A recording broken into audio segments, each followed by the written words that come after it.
pessoal, retornamos aqui a mais um bloco de direito constitucional, trabalhando ainda os direitos e garantias fundamentais, tratando agora do direito de propriedade, tá bom? E aí, vamos lá. É garantido o direito de propriedade. A propriedade atenderá à sua função social. A lei estabelecerá o procedimento para desapropriação por necessidade. Presta atenção. Desapropriação, o que é? Desapropriar aquela propriedade.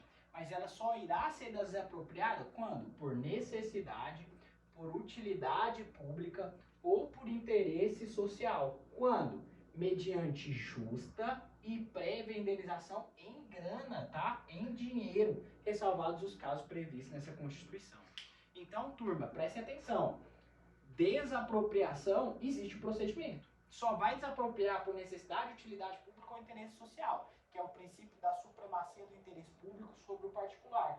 E isso mediante justa indenização em dinheiro, tá? Ressalvados os casos que a Constituição vai permitir. Então, olha só, eu tenho uma propriedade ali, e aquela propriedade, aquela casa, uma casa muito grande, de família, de tradição, já tem um certo tempo que eu tenho essa casa, passou dos meus bisavós para os meus avós para os meus pais, e agora veio para mim. Então, tá na geração. E aí, chega a prefeitura e fala, olha, eu preciso de sua casa, eu quero desapropriar vocês aqui. Ela pode? Sim, ela pode fazer isso, tá? Por utilidade pública, por exemplo, eu quero construir um hospital. Percebam que, pelo bem da coletividade, pode fazer isso. Tranquilos? Beleza? Requisição administrativa. No caso de iminente perigo público, então, esse aqui ficou o caso de direito de propriedade, é bem tranquilo, bem fácil, são esses incisos que são abordados, né? Estou colocando aqui de forma sistemática para vocês. Requisição administrativa. No caso de iminente perigo público, a autoridade competente poderá utilizar de propriedade particular assegurado o proprietário de indenização ulterior. Tranquilos? Então, no caso de iminente perigo público, a autoridade competente poderá usar a propriedade. É o famoso, estou precisando aqui utilizar seu carro. Propriedade aqui não é só imóvel, tá? Bem imóvel, tranquilos, do seu carro aqui, caso estrague, ela será responsabilizada para custear. Tranquilos? Ainda falando aí da propriedade, né? De impenhorabilidade do pequeno imóvel rural, tá? A pequena propriedade rural, pequena propriedade, tá? Assim definida em lei, chácara, sítio, ranchozinho, trabalhada pela família, ou seja, para subsistência familiar falimentar, não será objeto de penhora para pagamentos de débitos decorrentes de sua atividade produtiva, dispondo a lei sobre os meios de financiar o seu desenvolvimento, tá bom? Então eu compro os maquinários ali para essa pequena produção de extração de leite do animal, da vaca, né? E aí eu não consigo pagar. E aí, como objeto de penhora, essa propriedade rural ela não pode ser utilizada, né, para pagamento de débitos, tranquilo? A pequena propriedade rural, assim estabelecida em lei para sua subsistência falimentar familiar, não pode ser objeto de penhora. Bem tranquilo isso aqui. Impenhorabilidade do pequeno imóvel, certo? Direito à privacidade e inviolabilidade da intimidade, da vida privada e da honra. Lembra quando tratamos das características? Aqui vai se enquadrar. Vai dizer o seguinte no artigo 5º, inciso 10º. São invioláveis a intimidade de vida privada, a honra e a imagem das pessoas, assegurado o direito de indenização pelo dano material, moral decorrente de sua violação. Privacidade de gênero, intimidade, vida privada, honra e imagem são espécies. Então, olha só, lembra do reality show do Big Brother? Eu posso mitigar, eu posso abrir mão dos direitos e garantias fundamentais por um período temporário, certo? Então, olha só, a utilização indevida de imagem com fins econômicos ou comerciais gera dano moral, independente da prova do prejuízo. Pessoa jurídica também tem direito à honra. Então, mais uma vez, os direitos e garantias fundamentais não se aplica somente a pessoas físicas, a pessoa humana, mas se aplica também às pessoas, aos CNPJs, às empresas, tá? Se eu vou lá e falo mal do McDonald's, McDonald's, ele costuma ter ratos, não sei o que, começa a falar mal. A honra do McDonald's está sendo ferida. Os direitos e garantias fundamentais também se aplicam a todos. Lembra de caráter universal? Tranquilos? A honra e a imagem são direitos autônomos. Observação: a doutrina aceita o direito ao esquecimento como desdobramento do direito à privacidade. É um direito fundamental implícito. Tranquilo? É bem de boa isso aqui, bem suave. Direito de privacidade e inviolabilidade domiciliar. A casa, artigo 5º, inciso 11º, né? A casa é asilo inviolável do cidadão. Ninguém podendo nela penetrar sem o consentimento do morador, salvo em caso de flagrante delito, desastre, ou para prestar socorro durante o dia, por determinação judicial. Então vamos lá, vamos entender isso aqui. Primeiro que a casa é asilo inviolável do indivíduo, certo? Alguém entra na sua casa sem que você autorize, sem que você deixe? Não entra. Precisa do seu consentimento. Aqui em casa não entra. Ninguém nela poder penetrar sem o consentimento.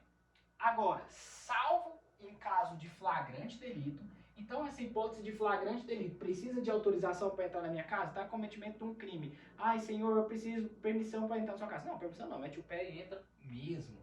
Desastre. Olha só, tá lá aquela enxurrada lá em Brumadinho, em Mariana, tá acontecendo um tsunami aqui, enfim, eu preciso de autorização, de pedir permissão para te socorrer, para te ajudar? Não, né? Vou lá, quebro a porta, te socorro. Para prestar socorro. Imagina que um corpo de bombeiros militar chega com uma unidade de resgate, com o R em determinada localização, e a pessoa tá lá dentro da casa lá, precisando de socorro. E aí eu tenho que pedir permissão, tá incêndio lá na casa, eu preciso pedir permissão para entrar na sua casa? Não, né? Você vai lá e socorre essa vítima, tá? Então, existem essas 3 hipóteses aqui que eu não preciso de autorização. O restante eu preciso. Aí vem, talvez a mais importante, ou durante o dia por determinação judicial. Marcos, o que é esse dia aqui por determinação judicial? Dia não é mais aquele ao crepúsculo do anoitecer, do amanhecer, parará. Não existe mais isso. É o que então, Marcos? Dia foi configurado agora pela nova lei de abuso de autoridade, lá no artigo 22, inciso 3º, salvo engano, que estipulou o horário para a determinação judicial, que é entre as 5 horas da manhã às, craseado, 21 horas.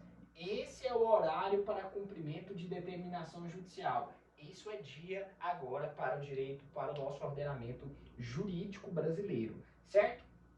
Tá, Marcos, e casa? O que é casa? O que configura casa? Há uma diferença de casa para o direito constitucional para o direito penal? Claro, vamos entender por partes. O que é considerado casa? É uma interpretação ampliativa, ou seja, qualquer compartimento habitado, mas não aberto ao público. Marcos, o que é compartimento habitado, mas não aberto ao público? Compreende o quê? Hotel, motel, pensão, estaleiro, apartamento, tá? Então, qualquer elemento compartilhado e não habitado. O Código Penal, no artigo 150, parágrafo 4º, a expressão casa compreende qualquer compartimento habitado, aposentado, ocupado de habitação coletiva. Compartimento não aberto ao público onde alguém exerce profissão ou atividade. É considerado casa, certo? Isso é casa para o direito penal, artigo 150, parágrafo 4º. Casa mais estrutura, quintal, garagem, porão. Compartimento de natureza profissional, escritório, consultório, fechados ao público em geral, né? Aposentos de habitação coletiva, ainda que de ocupação temporária, hotel, motel, pensão, pousada, hostel, enfim. O STJ já entendeu que o gabinete do delegado de polícia é privativo e a sua violação é a quebra do respeito à inviolabilidade domiciliar. Boleia de caminhão é considerado casa? Para o direito constitucional, não é considerado casa. Tranquilo? Não é considerado casa. Lembra que nós temos esse horário que é das 5 às 21, que a nova lei de abuso de autoridade estipulou esse horário para determinação judicial. Essas são as regras que nós temos sobre casa. Em concursos policiais, isso aqui costuma despencar. Mas eu tenho certeza que você, aluno do professor Marcos Rocha, vai gabaritar isso aqui. Se você está gostando dessa aula, vai lá no Instagram, lá, comenta, professor, valeu demais, estou aprendendo bastante. Tranquilos? Ainda falando da inviolabilidade domiciliar. A doutrina diz que a boleia do caminhão pode ser considerada casa. se o caminhoneiro nela habitar, mas não se aplica às hipóteses de blitz, pois caracterização da operação de revista geral que passam por determinado local. Há uma discussão muito grande isso aqui, né? A doutrina diz uma coisa, a jurisprudência diz outra. O que você vai marcar? Vamos de acordo com a questãozinha aqui, ó. Concurso da PRF, o professor Jorge aí passou no ano de 2019, justamente 2019. A boleia de um caminhão utilizada pelo motorista, ainda que provisoriamente como dormitório, é local de guarda de seus objetos pessoais em longas viagens. Não poderá ser objeto de busca e apreensão sem a competente ordem judicial nas hipóteses de fiscalização policial, com a finalidade de revista específica àquele veículo. A questão foi bem polêmica, né? Foi considerada certa no gabarito da banca, posteriormente foi anulada. É o que eu expliquei para vocês aqui de cima, ó. Doutrina entende uma coisa e as provas vêm entendendo outra, né? Blitz, chegou lá no bloqueio, tirar esse nome de Blitz, falar no linguajar policial, bloqueio policial, chegou ali, meu amigo, se eu for policial e eu tô no bloqueio, um caminhão para e fala, mora aqui dentro da determinação judicial, eu vou revistar do mesmo jeito, tá bom? Porque não se entende como caracterização disso, tá? A questão vem sido anulada, né? Entrada na casa sem consentimento do morador a qualquer hora do dia, em flagrante delito, exato socorro, é o DSS, né? Mínimo para vocês gravarem. Entrada na casa sem o consentimento do morador somente de dia para determinação judicial. Entrada na casa a qualquer hora é o famoso FDP, flagrante delito, desastre sem prestar socorro, certo? O que é considerado dia? Corrente doutrinária é o critério cronológico das 8 às 18. Esse critério cronológico aqui é o que eu vou trazer para vocês aqui, que não é mais adotado. Corrente doutrinária é o critério físico astronômico da aurora ao crepúsculo. Ah, existe a porra de aurora crepúsculo, mas não. Do amanhecer ao entardecer. Corrente doutrinária é o critério misto, das 6 às 18, diz que desde que haja luz solar. Né? É umas frescuras que o direito vem abordando. Seguinte, o artigo 22, aí ó, parágrafo 1º, inciso 3º, acertei tudinho de cor, rapaz, tudo bom. A nova lei de abuso de autoridade 3869 de 2019 criminaliza o cumprimento de mandado de busca e apreensão após as 21 e antes das 5. Para alguns doutrinadores, temos o conceito legal de noite, consequentemente por interpretação extensiva do dia. Então a gente acabou de achar, é o que a doutrina tem entendido novo. O tema é novo, ainda não há jurisprudência, o artigo 22, tá? Em invadir casa, adentrar clandestinamente, exclusivamente a revalia, a vontade do ocupante do imóvel, a lei ou suas dependências, ou nela permanecer nas mesmas condições, sem determinação judicial ou fora das condições estabelecidas em lei, pena de detenção de 1 a 4 anos e multa. Parágrafo 1º, incorre na mesma pena das formas da lei prevista. Deste artigo, vamos descer aqui e continuar lendo. Cumpre mandado de busca e apreensão das 21 ou antes das 5 da manhã. Tá? Incide em crime de abuso de autoridade, aqui a doutrina vai trazer o horário de dia. A entrada forçada em domicílio sem mandado judicial só é lícita mesmo em período noturno, quando amparado em fundadas razões. Não, peraí, posso adentrar? Posso, mas em fundadas razões devidamente justificadas a posteriori, que indiquem que dentro da casa ocorre situação de flagrante delito. Então, mais uma vez, está ratificando que tem que estar em flagrante delito, sob pena de responsabilidade disciplinar civil, penal do agente, né? Ou da autoridade e de nulidade dos atos praticados. Ou seja, se eu pratiquei esses atos sem esteja em flagrante delito, ó, que diz o STF. STF plenário de recurso extraordinário 603/616. Relator ministro Gilmar Mendes, tá? Julgado 2015, informativo de número 806. O ingresso regular, agora permissível da polícia, no domicílio sem autorização judicial em caso de flagrante delito para que seja válido, necessita que haja fundadas razões. Mais uma vez a justificativa fundamentada. Ou seja, justa causa que sinalize a ocorrência do crime no interior da sua residência. Então, abordar, entrar na casa de alguém sem mandar, tem que ter fundadas razões que justifiquem essas necessidades. A mera intuição, ou seja, eu acho que está acontecendo um crime, acerca da eventual traficância praticada pelo agente, acho que está até tendo um tráfico de drogas ali. Embora pudesse autorizar a abordagem policial em via pública, para averiguação não configura por si só justa causa autorizar o ingresso em seu domicílio. Eu acho, estou patrulhando aqui com meu parceiro, meu 02, e eu estou achando que tá havendo uma traficância naquela residência. Vamos adentrar lá? Cara, olha o que está dizendo aqui o texto para vocês. Para verificar, não configura por si só justa causa para autorizar o ingresso em seu domicílio sem o consentimento, sem determinação judicial. É o que diz o Superior Tribunal de Justiça na 6ª turma, beleza? O STF, aí vem aqui, ó, olha importante aqui, o STF autorizou o cumprimento de mandado de busca e apreensão à noite em escritório profissional para o específico caso de instalação de escuta ambiental. Então, escuta ambiental em escritório profissional durante a noite, beleza? Sim, por quê? Porque durante o dia tem como eu ir lá e dar uma 007, plantar ali uma escuta telefônica, muito difícil, né? Então, o que aconteceu? Autorização judicial, vou lá durante o período noturno e faço, implanto essa escuta. Tranquilos? Deixa eu apagar aqui, né?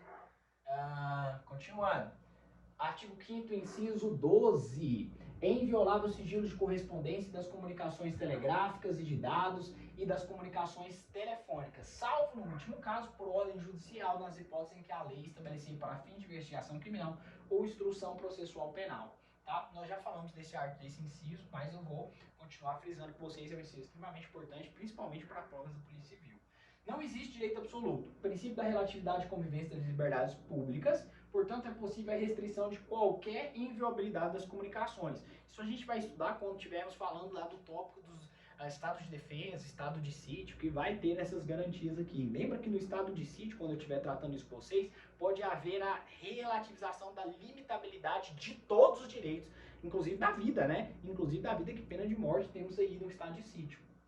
Corresponde à administração de presídio com fundamento de razões de segurança, segurança pública, de disciplina prisional ou de preservação da ordem jurídica, pode sempre, excepcionalmente, desde que respeitada a norma inscrita no artigo 41, parágrafo único da LEP, interceptar a correspondência que se dirigia ao preso. Então, olha só, eu estou lá no estabelecimento prisional, e aí vai chegar uma carta para o preso. Eu posso ler essa carta. É o que isso que esse informativo está nos trazendo, tá bom? Posso ler e interceptar essa carta aí.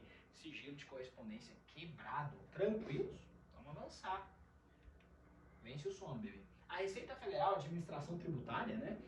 Para obter sigilo bancário de determinado contribuinte, na verdade não se trata de situação de quebra de sigilo, mas no fundo de transferência de sigilo na órbita bancária para o fiscal. Os estados e municípios só podem obter o sigilo se houver lei regulamentando, mas a Receita possui essa como critério de administração tributária. A Receita pode compartilhar os dados bancários com a polícia, com o Ministério Público, do procedimento administrativo fiscal quando verificar a prática em tese de infração penal, tá? Isso aqui tudo vai estar em PDF aí no material para vocês. O Ministério Público pode requisitar diretamente dados bancários de contas públicas, é o recurso de habeas corpus julgado aí, tá bom? E a Lei 9.296 regulamenta interceptações telefônicas. Tem casos específicos para que nós possamos fazer interceptações telefônicas, tá? Quando? Interceptação de comunicações telefônicas de qualquer natureza para que prova de investigação criminal ou instrução processual penal será observado o disposto na lei e dependerá primeiro de ordem do juiz. Interceptação telefônica precisa de autorização judicial. Leva isso para sua prova. Competente da ação, tem que ser o juiz competente, não é qualquer juiz. Competente da ação principal sobre segredo de justiça. Parágrafo único. O disposto nessa lei aplica-se à interceptação do fluxo de comunicações em sistemas de informática e telemática. É o famoso grampo aí que vocês vão, policiais civis, vão estar familiarizados demais com isso. Escuta ambiental, grampo, beleza? Não será admitida interceptação das comunicações telefônicas quando ocorrer qualquer das seguintes. Se não houver indícios, né, da infração, a prova pode ser feita se outros meios disponíveis. O fato investigado constituir infração penal punida com no máximo detenção, tem que ser reclusão ali no caso, né? Aí o artigo 8º-A diz o seguinte: para investigação ou instrução criminal poderá ser autorizada pelo juiz, a requerimento da autoridade policial, ao Ministério Público, a captação ambiental de sinais eletromagnéticos, ópticos, acústicos, quando incluído pela lei, né? Pacote de crime aqui, né? A prova não puder ser feita por outros meios disponíveis. Houver elementos probatórios, requerimento deverá descrever a circunstância e o local, e a captação ambiental não poderá exceder o prazo de 15 dias. 15 dias é o prazo de escuta ambiental, não pode exceder disso, certo? Apareceu um negócio aqui na tela, a gente vai movimentando, é assim mesmo. Então, olha só, ainda falando da quebra de sigilo, né? Parágrafo 5º. Aplicam-se subsidiariamente a captação ambiental. A gente vai ter uma aula de interceptação telefônica, vai entender o que é interceptação, escuta ambiental. as regras previstas na legislação específica para interceptação telefônica e telemática. Em processo que apure suposta prática de crime sexual contra adolescente, absolutamente incapaz, é admissível a utilização de prova extraída de gravação telefônica efetivada a pedido da genitora da vítima, tá? Falando aqui de crime sexual, em seu terminal telefônico, mesmo que solicitado auxílio técnico detetive particular para a captação de conversas. STJ, e esses informativos são extremamente importantes para a sua prova, tá? Isso vai estar mais fácil de compreensão na leitura do dispositivo do PDF. Quero que vocês absorvam o máximo, principalmente quando se trata de direito à privacidade e inviolabilidade de comunicações, certo? Um forte abraço, muito obrigado por assistir essa aula até aqui. Comenta lá no Instagram, manda mensagem lá se você está gostando, @profmarcosrocha. Fique na presença de Deus, que Ele te ilumine, que te guarde, que te dê ânimo e forças para que você possa vencer os obstáculos da vida e sim lograr êxito nas mais adversidades que nós teremos pela frente. Um forte abraço, tamo junto, até logo!